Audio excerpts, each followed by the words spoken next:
He changes water into wine. In a Galilean village, around 2,000 years ago, a wedding faces a simple crisis that exposes something far greater.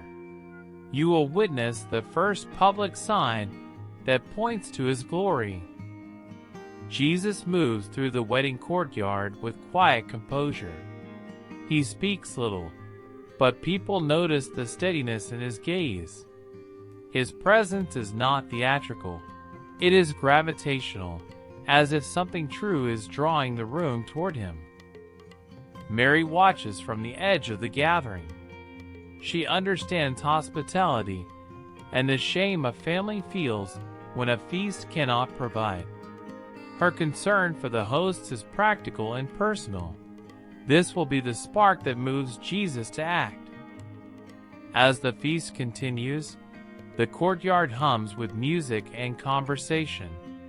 Weddings in that culture can last days, and guests expect generous provisions.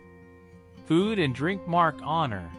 To run out would shame the family and the bride and groom. But then a steward discovers a shortage. The master of the banquet quietly informs the family that the wine is finished.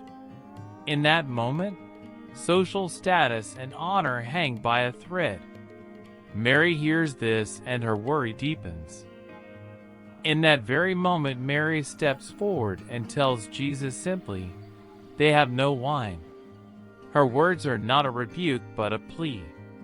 In that culture, a mother's request carries weight, and Mary trusts that Jesus will respond even if she does not yet understand his mission.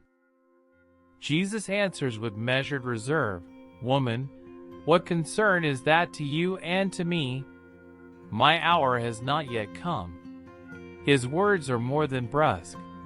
They signal that his public ministry follows a timing tied to a greater plan. As the room listens, Mary replies to the servants instead, "Do whatever he tells you." She moves from plea to faith. Her instruction is the pivot. She trusts Jesus will act even without public proclamation.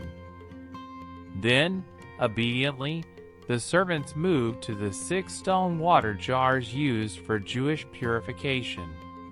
They filled them to the brim. These jars are large and ceremonially significant. Using them for wine would be unexpected. Their obedience is practical and literal. In that very moment, a servant takes some water to the steward. The water, poured from the jar, tastes unexpectedly rich. The change is silent but undeniable.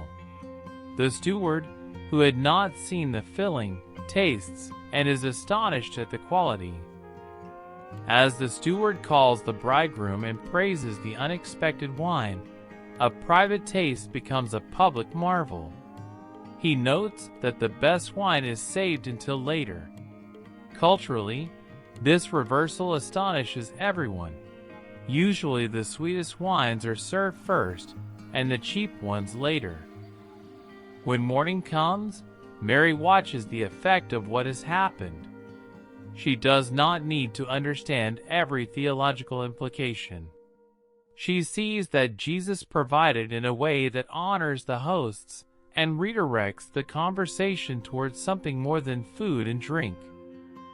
Days pass, and then the disciples begin to see the meaning. This sign is placed to reveal rather than to amaze without purpose.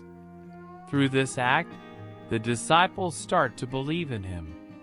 It is not faith fully formed, but the seed of conviction is planted. When the dust settles, readers understand why John records this sign first. It reveals Jesus as one who brings abundance and joy, and it points to a deeper transformation. Wine becomes a symbol of the new reality Jesus inaugurates, not merely a party trick. As word spreads through Cana and the surrounding villages, people begin to speak of Jesus with curiosity and wonder. This one sign does not make him famous, but it begins the pattern. His actions point beyond themselves to the presence of God among them. What no one in the room realizes at first is the cultural weight of those jars. They are used for Jewish rites of purification. Filling them with wine and using them in a feast blurs boundaries and signals that something new is happening that touches both ritual life and everyday joy. When morning comes, John makes an explicit point. This sign is the beginning of Jesus' public work.